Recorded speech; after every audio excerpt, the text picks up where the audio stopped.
SPT Masa Pajak Penghasilan. Selamat datang.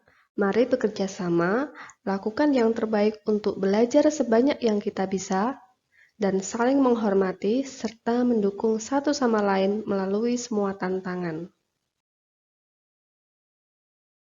Nah, pada video kali ini kita akan belajar tentang pengertian dan jenis-jenis surat pemberitahuan masa pajak penghasilan, atau sering disebut dengan SPT Masa PPH.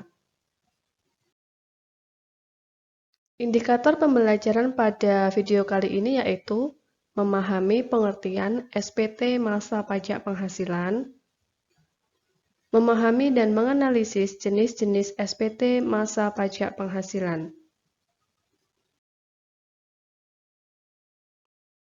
Nah, apakah pengertian SPT Masa Pajak Penghasilan itu? Mari kita simak.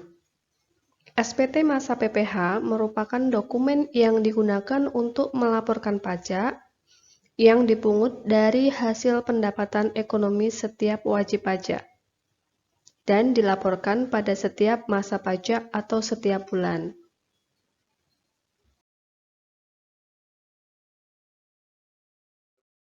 Terdapat 6 jenis SPT masa PPH dan setiap jenis pajak penghasilan tersebut diatur dalam Undang-Undang Republik Indonesia Nomor 36 Tahun 2008.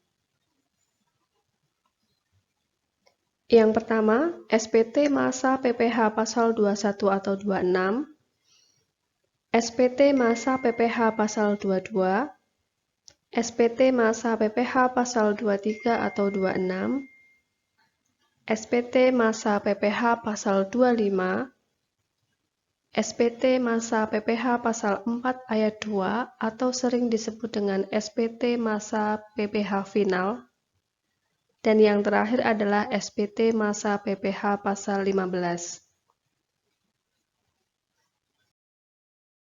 Mari kita perjelas satu persatu. Yang pertama adalah SPT masa PPH 21 atau 26.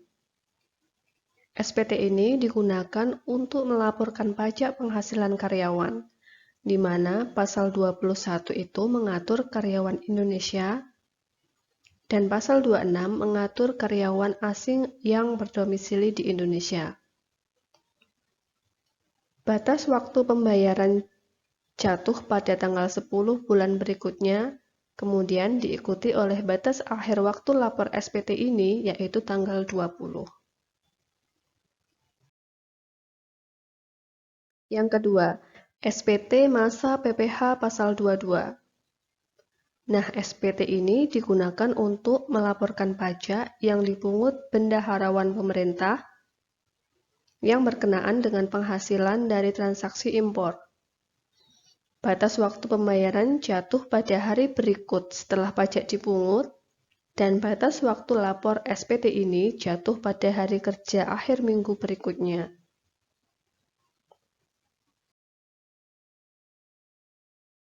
Yang ketiga, SPT masa PPH 23 atau 26.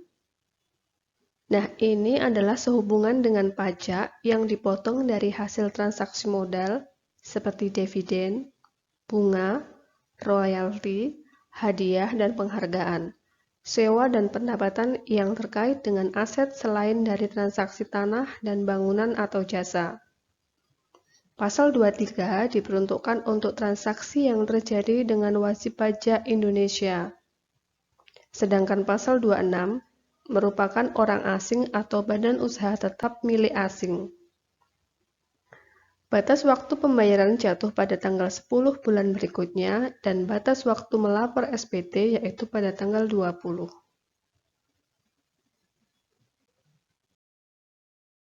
Selanjutnya adalah SPT masa PPH 25. Nah, SPT ini merupakan berhubungan dengan angsuran bulanan.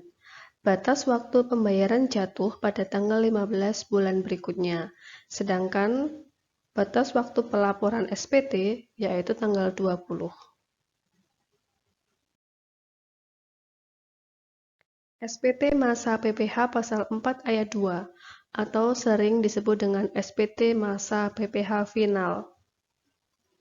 yaitu sehubungan dengan pajak yang dipotong dari penghasilan yang dipotong dari bunga deposito atau tabungan lainnya, bunga obligasi dan surat utang negara, bunga simpanan yang dibayarkan oleh koperasi, hadiah undian, transaksi saham dan sekuritas lainnya, serta transaksi lain sebagaimana diatur dalam peraturan. Batas waktu pembayaran jatuh pada tanggal 10 bulan berikutnya, diikuti tanggal 20 di mana merupakan batas waktu pelaporan SPT ini.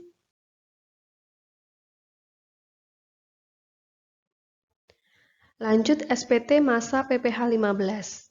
Merupakan laporan pajak yang berhubungan dengan norma perhitungan khusus untuk golongan wajib pajak tertentu, seperti wajib pajak badan yang bergerak di bidang pelayaran atau penerbangan internasional, perusahaan asuransi luar negeri, pengeboran minyak, gas dan geotermal, perusahaan dagang asing, dan perusahaan yang melakukan investasi dalam bentuk bangunan guna serah.